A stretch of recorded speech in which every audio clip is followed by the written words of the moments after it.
Nice microphone stand. Wow. Is it on? Yeah, no, it's not. Okay. Hare Krishna.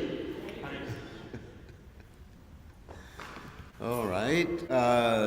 Jaya Radha Madhova Kunda Vihare.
Acharya, also Jeta, Sutashi, Shimad, His Divine Grace, Abhaya Chalananda Bhaktivedanta Goswami, Srila Prabhupada Ki Jai. ISKCON Founder Acharya, Srila Prabhupada Ki Jai. Ananta Koti Vaishnav Vrinda Ki Jai. Namacharya, Srila Haridas Thakur Ki Jai. Prem Se Kaho Shri Krishna Chaitanya Prabhu Nityananda Sidwaita Gadadha Shivasati Gaur Bhakta Vrinda Ki Jai. Shri Shri Radha Krishna Gopi Gopinath Syamakunda Radhakunda Giri Govardhan Ki Jai. Vrindavanam Ki Jai. Mathuranam Ki Jai. Jagannath Swami Ki Jai. Yamunamai Ki Jai. Shrimati Lasi Devi Ki Jai, Samaveda Bhakta Vrinda Ki Jai, Gaur Premananda Hari Hari Bol. All glory is the assembled devotees. All glory is the assembled devotees. All glory is the assembled devotees. All glories to Shri Guru and Gauranga Srila Prabhupada Ki Jai. Namo Vishnu Padaya Krishna Prastaya Bhutale Srimati Bhaktivedanta Swami Namani Namaste Saraswati Devi Gauravani Pachardi Nirvasesha Sanyavadi Paschachas Dejatarni. So today I believe we are reading from Srimad Bhagavatam, 3rd canto, 7th chapter, text 40. Right? Right. Is that right? Okay. Om Namo Bhagavate Vasudevaya.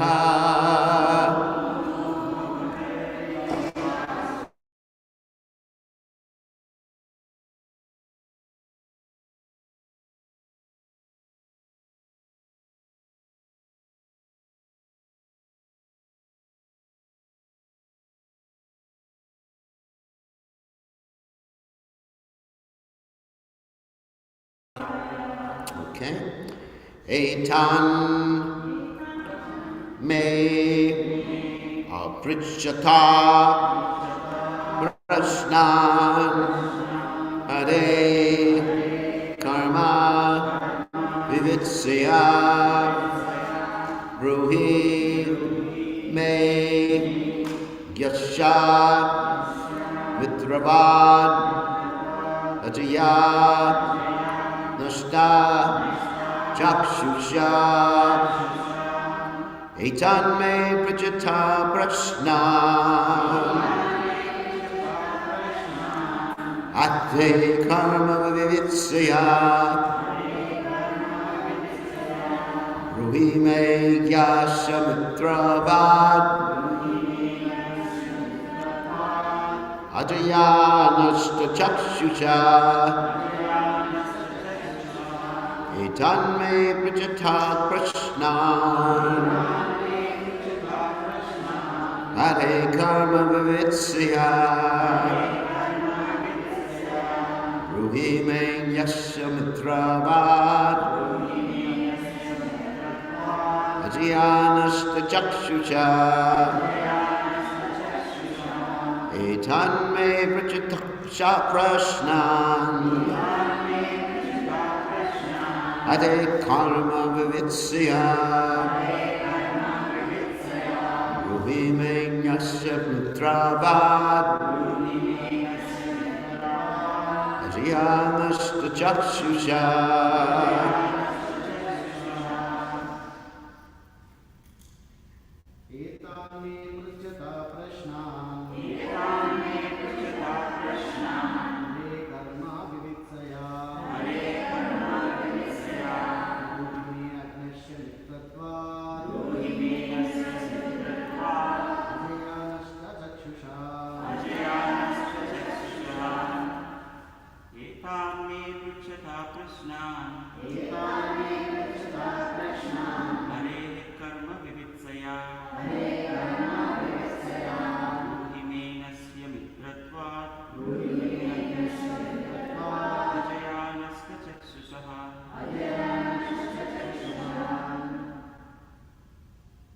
Ladies.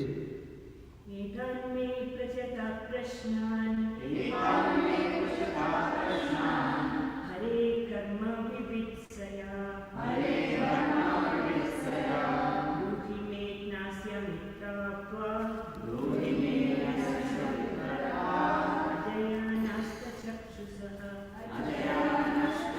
Shanti.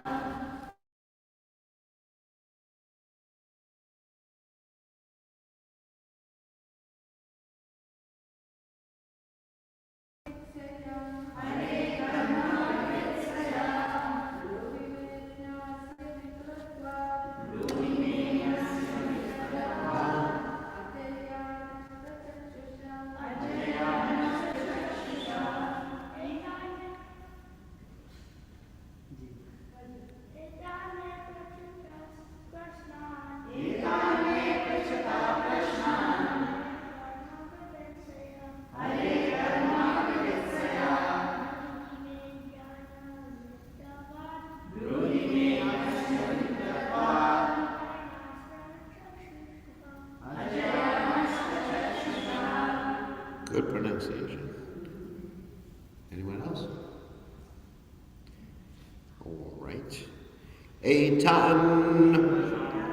All these may my Pritchata of one who inquires.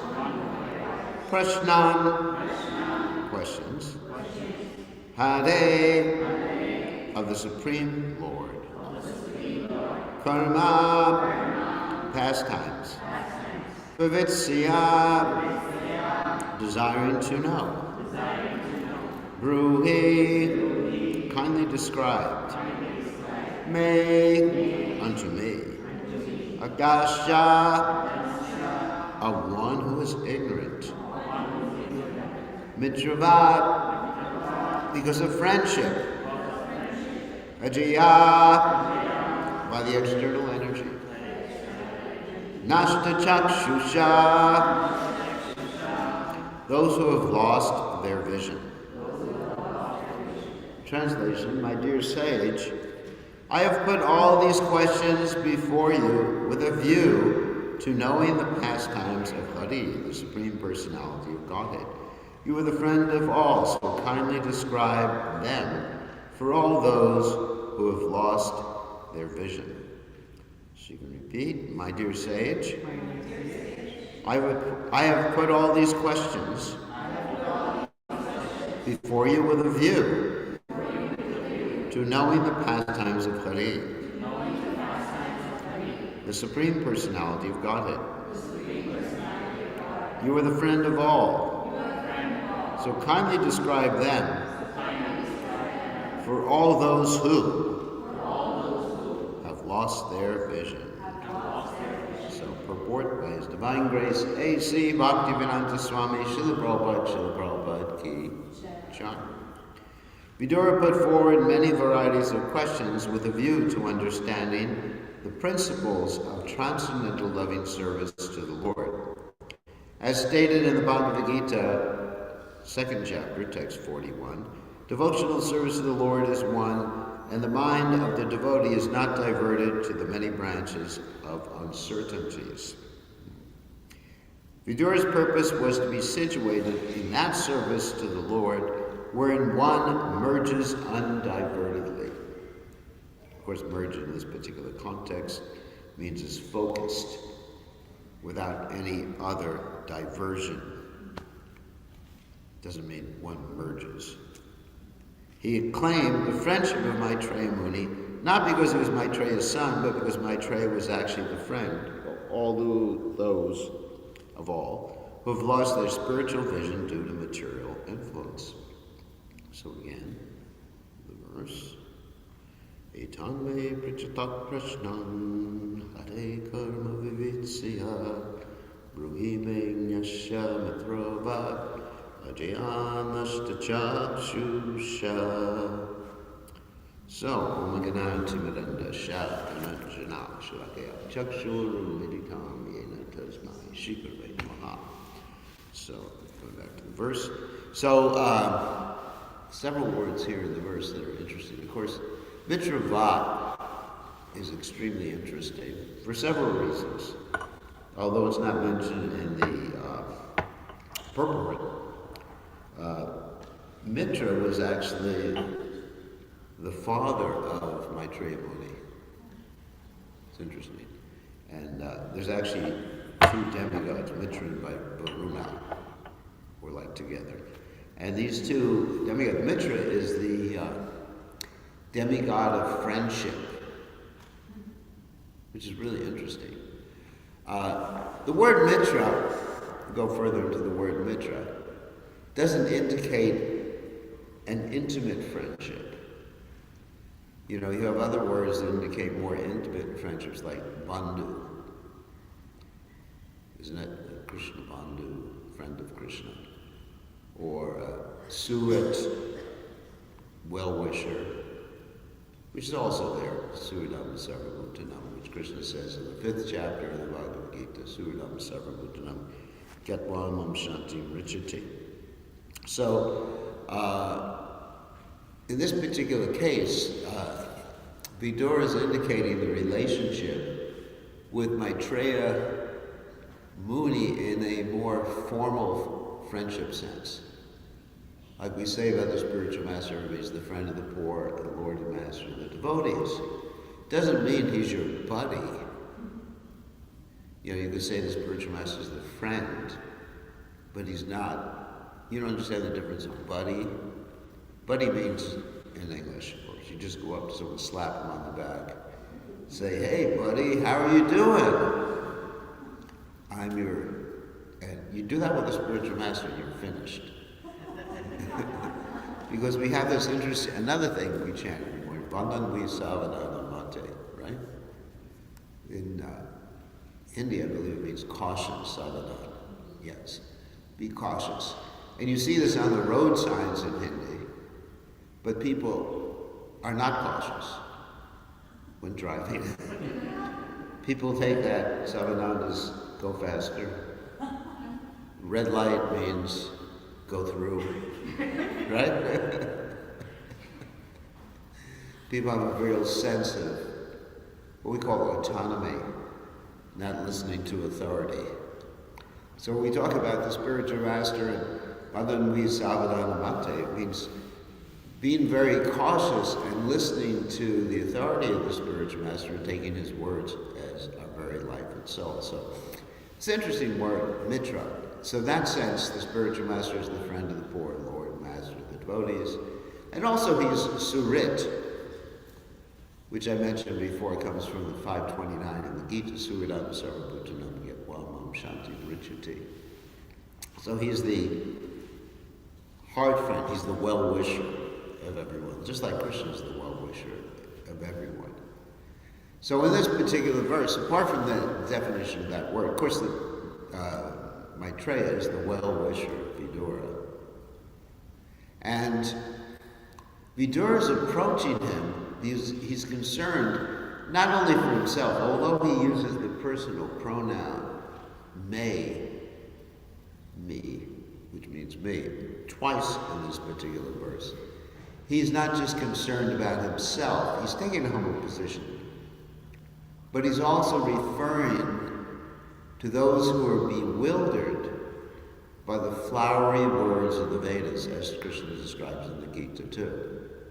Krishna in the Gita states a very interesting verse, because Arjuna, in the beginning, is very bewildered by the flowery words of the Vedas. He's picking out Vedic injunctions as an excuse, basically, to do what he wants to do, because he's really sentimental. You know, in the same way, we find under the guise of Hinduism, okay, I gotta be careful, don't offend anyone. Under the guise of, gotta remind myself of that all the time. So under the guise of Hinduism, actually the word Hindu is not a spiritual word. It actually is a geographical designation. It's because the people outside of India couldn't pronounce the S's properly. You know, Sindhu became Shindu, became Hindu. So anyway, in Hinduism, we find people who are very attached to the flowery words of the Vedas, but they're attached not for spiritual purposes. There's different purposes. They're attached for acquiring different things or worshiping. I mean, there's one story in the Mahabharata that's quite interesting. There was one person who wanted to worship the demigods to become rich. Some of you may have heard this story. But he was thinking, I have to find a demigod that nobody worships, so I'll be his only disciple. So he's looking all around, all these demigods. Everyone's Indra's disciple. Of course, not too many nowadays. Not too many Brahma disciples. But anyway, so he finds this cloud that happens to be a demigod. And he starts worshiping the cloud, and he becomes very, very wealthy because he's the only disciple. I mean, it's pretty good. If you want to have attention from your guru, you better find a guru that doesn't have any disciples. Otherwise, you get assigned a mentor, and a sub-mentor, and a sub-sub-mentor. There's a whole hierarchy there.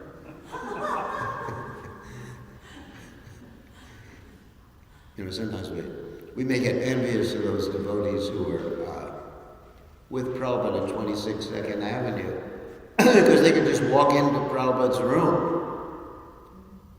And me, when I wanted to walk into Prabhupada's room, there was a big, heavy guard there. You can't come in unless you have some purpose.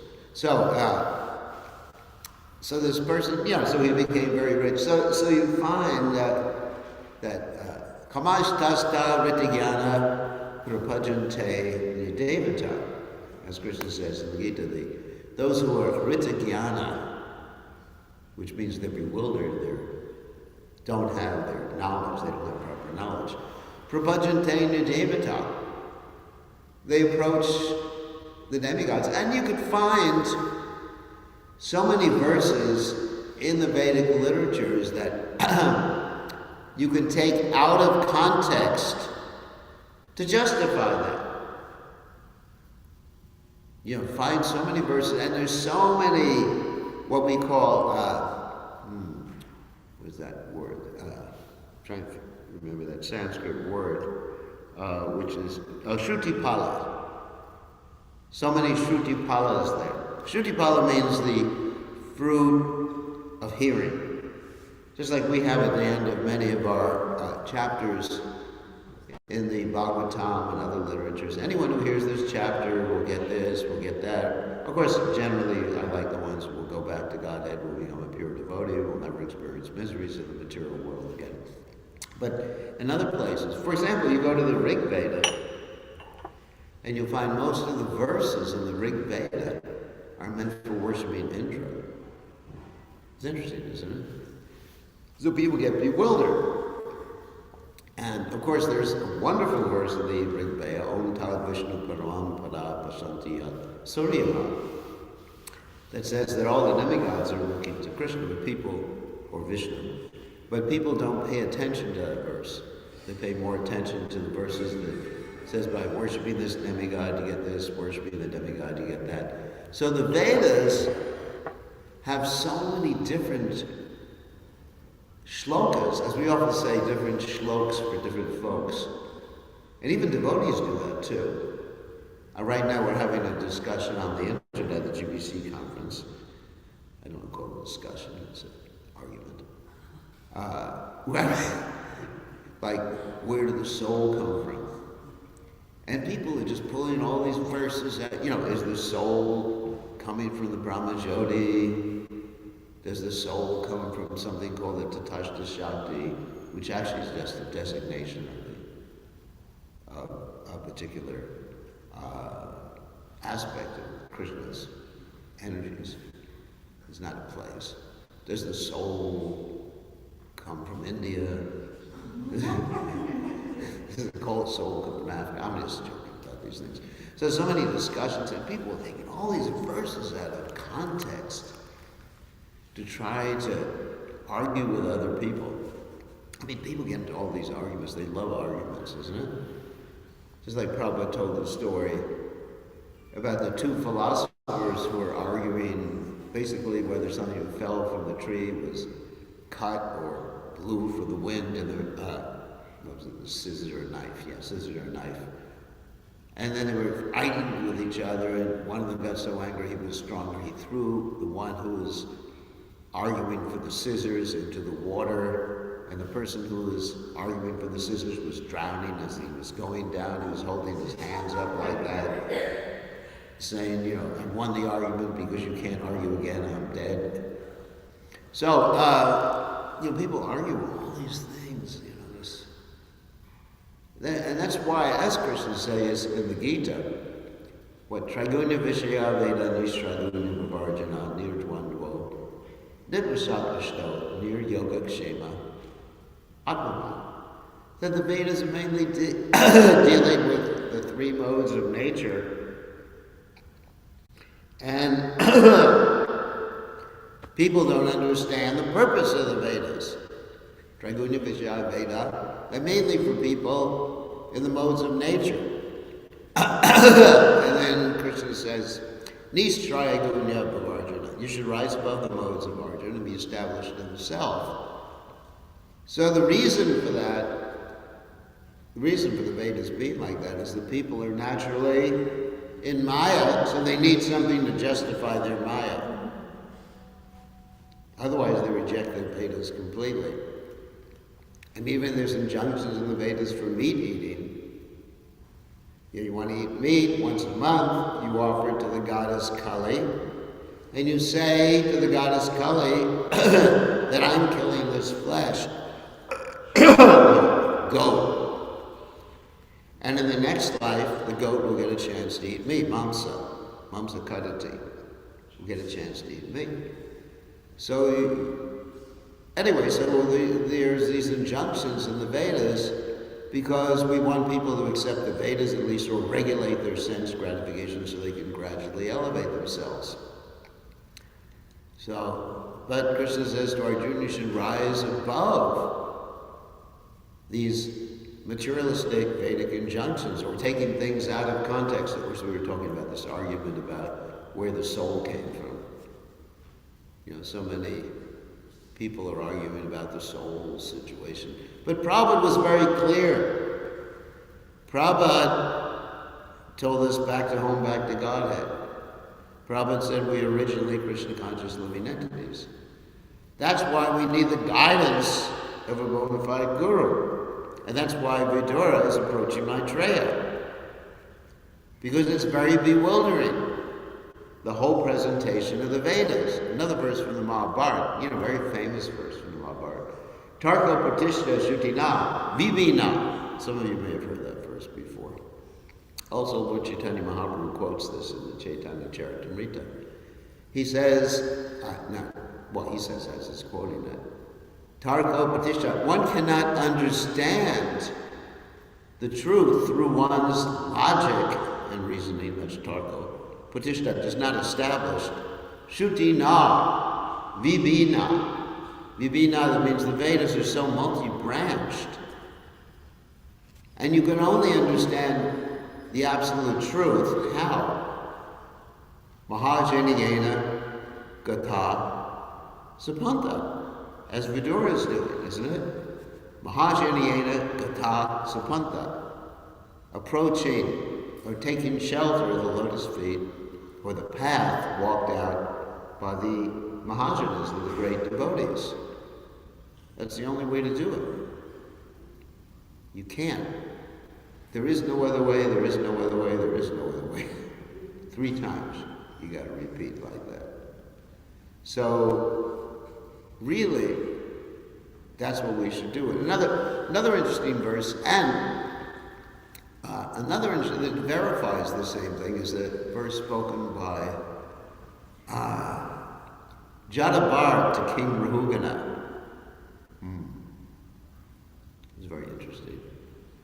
Let's see if I remember. Rahuganai tat tapasani ati nachechya nirvad grahad vinabha nachandasanaiva jalagni suryar vinamahapada vijodu vishekam. That no one can understand or attain the absolute truth through any other means than taking the dust of the feet of the pure devotee, which means hearing. not simply you take the dust and you ignore what comes out of the mouth. It's like called the half a hen logic. People do that with Prabhupada. He said, Prabhupada, I love you. Why don't you listen to me? Because I love you. It means like someone gets married and the husband says to the wife, I love you, I love you, I love you. Can you get me something? No.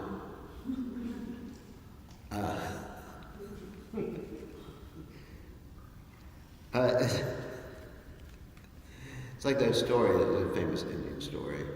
I'm not going to mention the name of the person because some of you may get offended. But anyways, a man got married one time. He was in love with his wife. And his wife's father gave him a cloth store to maintain his daughter. So he gave him a cloth store. So he was selling the cloth. And, but he was so much in love with his wife that every time someone wanted to buy a nice piece of cloth, he wouldn't sell it to the person.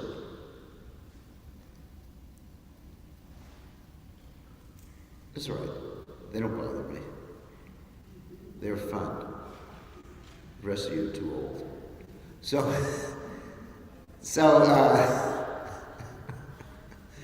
anyway, any time someone wanted to buy a piece of cloth from him, he would think, oh no, they want to buy this cloth. It's so nice. It should be there for my wife. So the guy was losing money. And he would come home every day and bring all these nice saris for his wife. And his wife said, you rascal. And he said, I love you. Was like, get some money. No, I love you. Here's his saris, you know. So. And of course, eventually, the interesting story is she told him, if you love Ram so much, if you would love Ram as much as you love me, you'd be a pure devotee. And he basically didn't like ladies after that point. But anyway, that's a different story. Some of you may recognize that story. So, anyway, so the point is, Rahuganai tat tapasana yati, that one is not going to understand the absolute truth by studying the Vedas or taking sannyas in the yati. Yati means to take sannyas. To say, Ramanujacharya was called Yati Raj, which means the king of the yatis. It's interesting, isn't it? King of the sannyasis. And there's a place in Govardhan called Yati, they call it Jatipur, which is the local pronunciation. Jatipur means the place of Madhavendra Puri, because he was the local sannyasi there. And also Rupa Goswami and Sanatana Goswami and all the Goswamis who used to live there. So, Rahuganai tat tapasanayati, Nachedya nirva prahad, that one will not become Krishna conscious by becoming a good grahastha, or by becoming a good sannyasi, or putting yourself in fire in the middle of the summer, or putting yourself in ice in the middle of the winter, but only by Mahabhishekam, only by taking the dust of the lotus feet of the devotee. That's interesting, isn't it? And so, to continue this whole discussion, Prabhupada makes reference in the purport to 241. So how does one take the dust of the lotus feet of the devotee? 241 is the famous verse,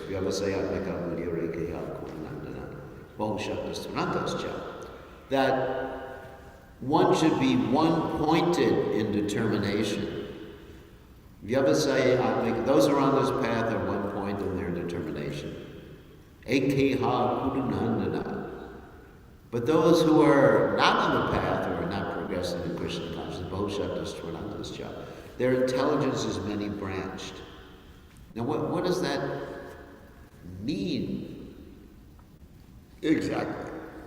Well, that means if one wants to advance in Krishna consciousness, as Prabhupada was very fond of his spiritual masters Vishwanath Chakrabarti Thakur's commentary on the same verse, which was that one has to be focused on the order of Guru.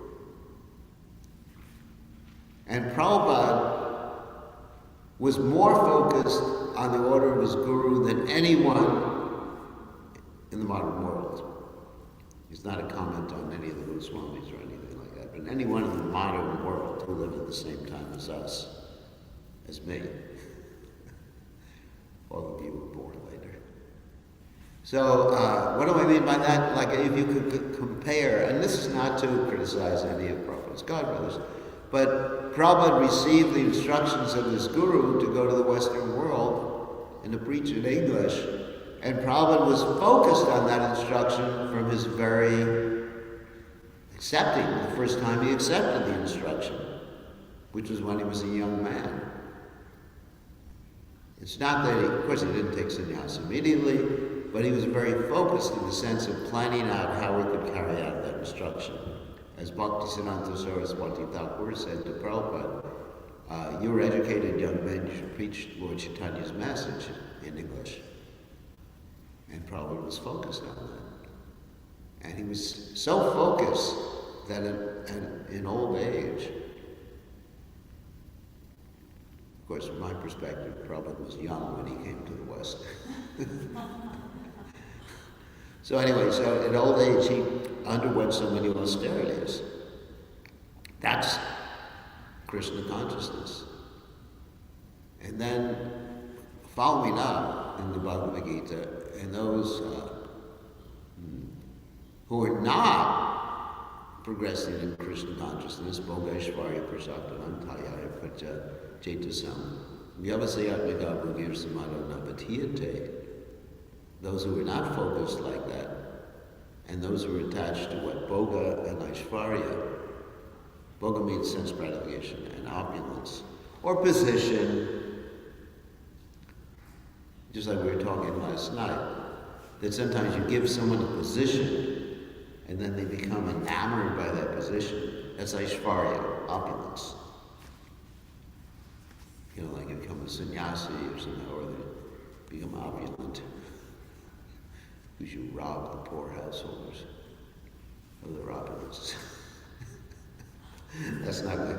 Anyway, we gave that example from the 11th canto, Srimad Bhagavatam, where the sannyasi is actually like the beekeeper who takes all the honey from the bees. The poor bees have to starve to death. So anyway, so people get opulence. Not only the opulence of, wealth or position, but also the opulence, as Queen Kunti mentions, Janma Ishvarya, Shutasha Shribi Redamana Adapaman. So any opulence in this world is very bewildering. Janma Ishvarya, Shutasha Shribi. Even if one is very physically attractive. For example, Sarvabhauma Bhattacharya was very worried about Lord Chaitanya, because Lord Chaitanya took sannyasa when he was 24 years old, and he was attractive. Well, of course, most attractive. He's Bhagawan. So he was very worried, how are you going to keep your sannyas? So he wanted to just almost like reinitiate him, or re-give him the mantras, or perform another samskara for him, so that he would be more fixed in his sannyasa. So all these different opulences bewilder one, so one has to be really fixed. Vyavasayatmika buddhi. Now what is buddhi? Buddhi means intelligence,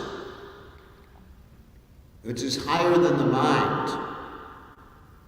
Generally, we're not very fixed in our intelligence. We're on the Manoritane Asati Davato Bahi. But we're on the mental platform, the mental chariot, Manorata. What's your car called? Do you have a Tesla or Mercedes? No, I have a Manorata. Manurata means chariot, rata. So we're on the chariot of Manu Vitenasati Davatoba. He would remain outside. So it really means developing our sense of mature discrimination based upon Shastric knowledge. In other words, and also based upon relationship with our spiritual master. Like I often give the example that when I use my sense of discrimination, I'm thinking, would Prabhupada be pleased, or would he not be pleased by this particular course of action? And that keeps me on the straight. That's buddhi. Mana, or the mind, is something different. Does this please me? Like children are generally on manurata. You know, for example, one child will call another one, you're an idiot or a fool, or something like that. I mean, it's innocent, it's kind of fun. But if I do that, if I start calling people idiot, fool, rascal, then, unless I'm giving them guidance, sometimes it's required, sometimes like Prabhupada would do that sometimes. But usually it means that I'm just basically expressing my own feelings and I'm not concerned about them. I'm not thinking what's best for pleasing Krishna. So as adults, before we do anything or when we do something, we should be thinking, what is pleasing to Guru and Krishna? And act in that way, controlling our senses. That's how to control the senses. It's very easy. That's bhakti. You know, otherwise, sense control is very difficult. Like Vishwamitra Muni. When Menaka came, he didn't think of his Guru Maharaj. I don't even know if he had a Guru Maharaj. I don't know, maybe he did. Probably did. Anyway, he rejected his Guru Maharaj. He rejected Vishishta. So he didn't think like that. He just thought, oh, trying to execute austerities. Here's Menaka, Hari Bol. 10 years lost. Of course, it wasn't all lost because there was Shakuntala who was born. You know Shakuntala is a famous story, which I'm not going to tell. But if one's thinking of Guru Maharaj, then Menaka may come. Please don't send Menaka. And this is not a challenge. I'm speaking theoretically. Menaka, you know. It's interesting, I often give the example, this is an example for you ladies, that if Ravana came, you probably all fall in love with him and go with him and give up your ugly husbands. So, I mean, most of the girls who were kidnapped by him, they loved him. It's true. I mean, how are you going to do better than a husband who's, Trilokeshwara, basically, he's like taking over the heavenly planets, he's a really cool guy. He's handsome, he's rich, he's famous. Can't, what are you going to do? You got an earthly husband there. So, but Sita Devi didn't voluntarily go with Ravana. Actually, it was Maya Sita. Because she was in love. So this is really interesting. You do this metaphor or this comparison. That Sita Devi was in love. And all the other girls, practically all, there's one exception. That was Ramba, who wasn't enthusiastic. But anyway, most of the other girls, they're just like, ooh, take me away from this horrid husband. So most of the other girls, they were just happy as larks. Because Ravana could not have a girl unless she voluntarily gave in, because it was cursed. So why did he have all those girls there? In the same way, Menaka comes down, or Ramba comes down, or what to speak of urvacy. Of course, Arjuna was able to deal with urvacy, right? He said, Mataji. So, because Arjuna had a sense of duty. So that's the point. You have a sense of connection and duty. So what is Arjuna's duty? Duty to his brothers who he loved. So there's that bhakti there. And duty to Krishna. Krishna advised him, you go to the heavenly planets. Vyasadeva also advised him like that in the Mahabharata. You go to the heavenly planets, you perform these austerities, get some weapons. So he was Vyavasayatmika Buddhi Rekeha Kuranandana. And so, because of bhakti is such a strong force that one can do the amazing things, like Prabhupada did amazing things. It was bhakti. We say empowered, we use these words, empowered, great preacher, which is true about Prabhupada. But it was Prabhupada's force of devotion that actually got him to do something at that age. His love.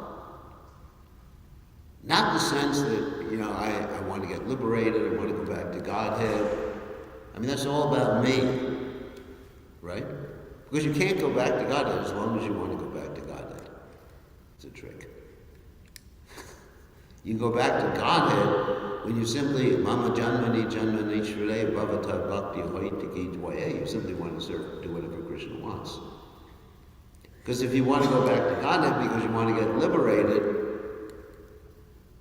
that's not the motive. In the beginning, it brings people to Krishna, Chaturvada people come to Krishna because they're in distress. But in the end, it's not going to take you to Krishna. What's going to take you to Krishna is that I simply want to please Krishna and Guru. Mama Janmani Janmani Shre Bhavata Bhakti Ahaitaki Tvaye. Life after life. And as Bhaktivinoda Thakur chants, Kita Janma Hoya Tutuya Das. I'll take birth even as an insect, if that insect is your devotee, or Brahmajanma Nayash. I will not take birth as Lord Brahma if he's not a devotee. So you got those two things. So anyway, so that's the point with Vidura and Maitreya, Vyavasayatmika Buddhiya. To understand properly the Vedas, to understand the purpose of life, one has to approach a proper guru, otherwise one will not become bewildered by the flowery words of the Vedas. In order to proceed on the path, one has to be focused with devotion. Mitra.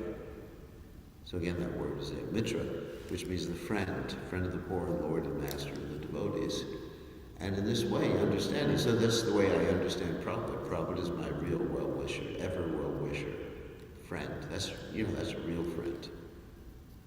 Most friends are ordinary friends. What do they say?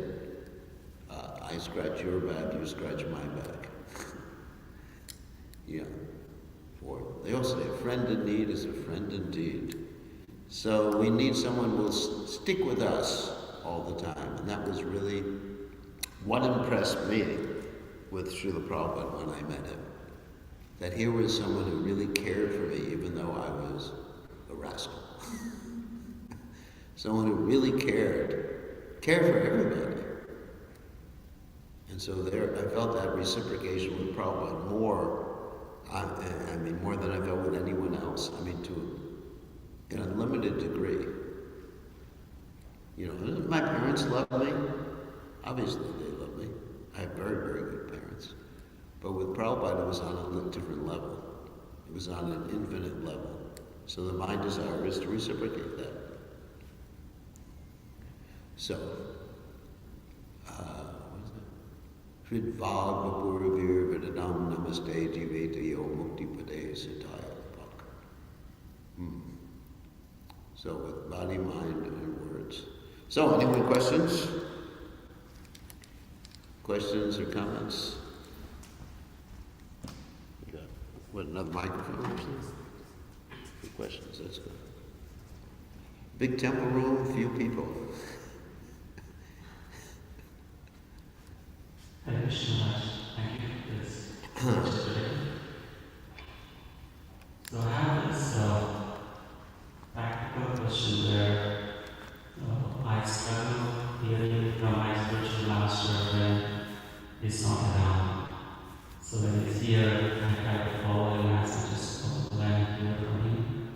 But the same energy is not within me once he's, out of my sight. So I want to draw some inspiration from you how I can regularly hear and what is the importance of that service. Good question. One has to understand the heart of the spiritual master. And the way to understand the heart is not contingent, not dependent upon physical presence. Like Prabhupada, he had maybe a handful of meetings with his Guru Maharaj, Bhaktisiddhanta Saraswati Thakur. Prabhupada describes that, not a lot of meetings. Prabhupada wasn't like in the, quote, external inner circle with Srila Bhaktisiddhanta Saraswati Thakur. Following Bhaktisiddhanta Saraswati Thakur. And his godbrothers actually criticized him for not fully joining, Bhaktisiddhanta Saraswati Thakur. And Bhaktisiddhanta Saraswati Thakur said, leave him alone, in due course of time, he'll do everything. And Prabhupada, one of my favorite interactions he had with his Guru Maharaj, of course there's many, was when Prabhupada wrote that poem, Absolute ascension thou hast proved, impersonal calamity thou hast moved. You're probably familiar with that. And Srila Bhaktisiddhanta Saraswati Thakur said, he has understood my mission. And so, by hearing, and nowadays, we have more opportunity to hear from our spiritual master than ever before. By the mercy of the internet. The internet gods. There must be a demigod in charge of the internet, I don't know what his name would be. Gates? Bill Gates? Elon Musk? I'm not sure. So anyway, so the mercy of the internet, we hear, just like my interactions with Prabhupada. Yeah, I was with Prabhupada a few times. Was at darshans with Prabhupada and everything like that. But really, I hear regularly and I read regularly Prabhupada's books, and I understand somehow or other, I've imbibed Prabhupada's mood.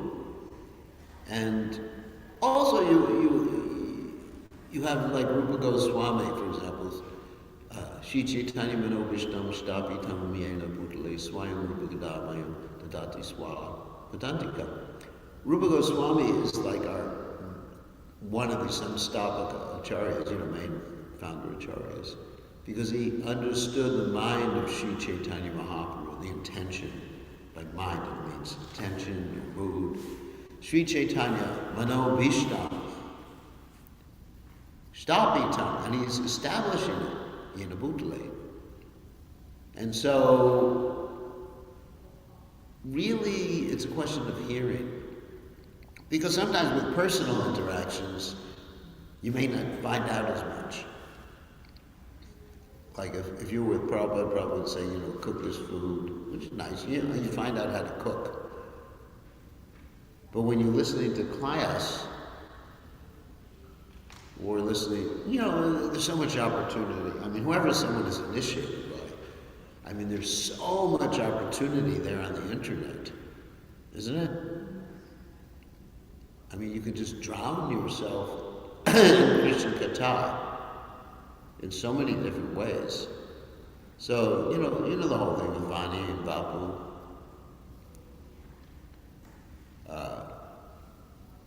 The Vani is more important than the Bapu. So, it's interesting, we find that many of the devotees who didn't have much association with Prabhupada are more focused on Prabhupada than some of the devotees who had a lot of association with Prabhupada. I mean, we had many devotees leave the movement who basically had a lot of association with Prabhupada, and they became enamored because of their position or whatever. They thought they had a special position. And because of that, they committed offenses against Vaishnavas. And because they committed offenses against Vaishnavas, they lost their ability to understand things, and they lost their determination. So you have a wonderful opportunity. You have more opportunity now because, of course, Prabhupada said so many, to associate with Prabhupada, there's so much opportunity. But now there's so many means of associating with Guru through, the electronic means. I mean, we have a few videos of Prabhupada, several thousand classes of Prabhupada. But at that time, videos were just, the ability to take personal videos was just starting when Prabhupada was on the planet. And it was quite expensive, the equipment. Now everybody has a camcorder or phone. Can you imagine Prabhupada was here today, everybody holding their phone up and following Prabhupada around. Prabhupada would get kind of frustrated, that's like you see people like in classes or the other day I was watching some Kirtan Mela on YouTube, and everybody, instead of participating in the Kirtan, everybody had their phone up. Half the people, instead of dancing and chanting. You seen that? Or in Ratha Yatra, like that. The poor bystanders. So, therefore, I don't think there's a problem. Because if you understand the mood, then you'll have the spiritual master in the heart. The spiritual master will be giving you instruction. Because basically, in this world, people's physical bodies are temporary, and after a while, people do have this habit of leaving the planet. And and just like I had to deal with it when Prabhupada left. And of course, it was very emotionally draining when Prabhupada left. We were all crying, but it happens. And then one has to really focus on the mood of the spiritual master. Prabhupada said in the 4th canto of Bhagavatam that if one focuses on the mood of the spiritual master, then the super soul is reached. So, does that answer that question? Yeah, take advantage while the internet's still working. Who knows? Download everything, put it on your computer or whatever while you still got electricity. Who knows what the future will hold? Anything can happen, like wars or something like that, and then the internet wouldn't work, and then we would all be separated, and now you have an opportunity. You really don't know when you're going to lose opportunities. What do they say? Opportunity knocks but once. So when you lose the opportunity, I'm just taking this scenario where there'd be a world war or something like that, and you'd be isolated. And your electronic equipment would all be fried from the EMPs. You know what an EMP is? Electromagnetic pulse. All their chips would be just gone. I said, oh no, I can't hear my guru anymore. We got some books, but anyway. Okay, I think there's time, half of our audience left already. But actually, we probably have an internet audience, right? People are watching on the internet? Which camera? That one over there? That one. And you got another one there. You have 2 cameras? Yes, sir. What? This is for audience and... So you have 2 cameras. That one and that one. Okay. Okay. I think that's it. So we'll see everybody. Hopefully there'll be 2 or 3 people tonight when we come. Okay. All glories to His divine grace. Srila Prabhupada ki jai.